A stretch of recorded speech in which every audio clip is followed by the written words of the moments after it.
Assalamu alaikum wa rahmatullahi wa barakatuh.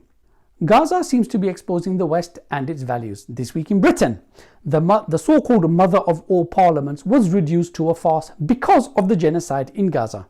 Recently, we saw the undemocratic veto power of the UN being used by the democratic powers of the West in order to support the genocide in Gaza. So what happened in Britain this week? Let's take a look.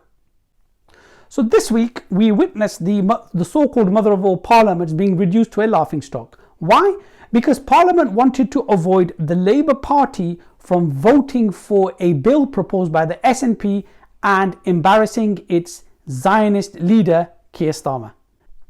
The SNP, the Scottish National Party, put forward a motion to be voted for in the Parliament to call for an immediate ceasefire in Gaza.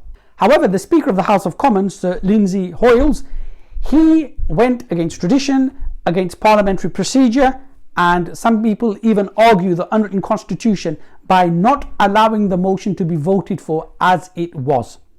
He did this to stop Keir Starmer, the Zionist leader of the Labour Party, from getting embarrassed. And he was accused of playing party politics and not doing his job. So now some 56 MPs from the Tory and the SNP parties are calling for a no confidence motion in the Speaker of the House of Commons because he did not do what he was supposed to do. So now how does the British media, which actually represents the real powerful people in Britain, how do they represent what happened in Parliament? Guess what? They blame the Muslims. So the British elite, who have now run out of excuses for supporting the genocide in Gaza, have now decided to turn on the Muslims for the humiliation that they faced in Parliament.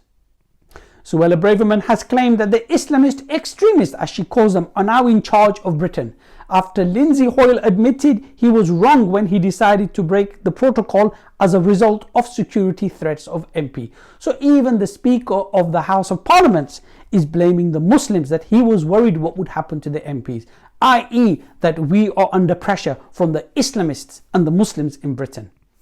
The UK Parliament has morphed from like the 12th or 13th century after the Magna Carta, when it was a place for the British elite to decide the politics in this country, to today where even common people sit in the House of Parliament.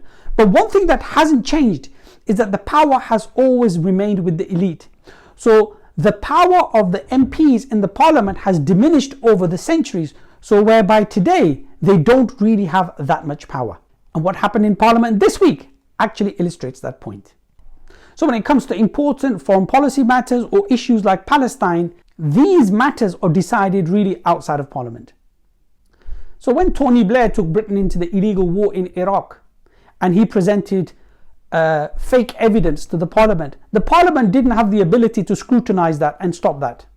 And if we look at international politics, when America wanted to invade Iraq in 2003, they never got the second resolution which was required to go to war, but they bypassed it and still went to war.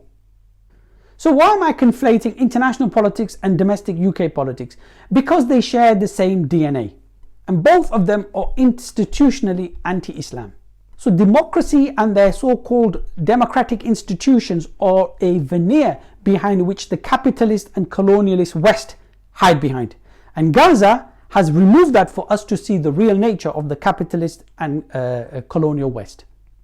So Muslims in the West, especially in Britain, our political activism needs to be outside of these institutions and these parties. Your voice cannot be heard through them. Our voice needs to be independent. And in the example of the Prophet ﷺ, we find an example. He distanced himself from Darul Nadwa, which could be argued was the Parliament of Mecca. He was independent. He directly reached out to influential people, and he didn't restrict himself to his locality. He reached out to people far and wide. And our constituency as Muslims is not Britain or Europe. Our constituency is the world.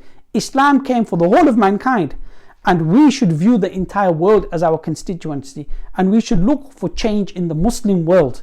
Establish Islam in the Muslim world as a beacon and an example to the whole of mankind, and then bring that change to the rest of the world.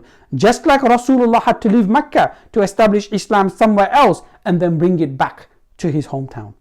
Our constituency is not defined by national borders. Our politics is not defined by their institutions. Our Islam and our politics is not for a political, ethnic or national group. This deen came for the whole of mankind.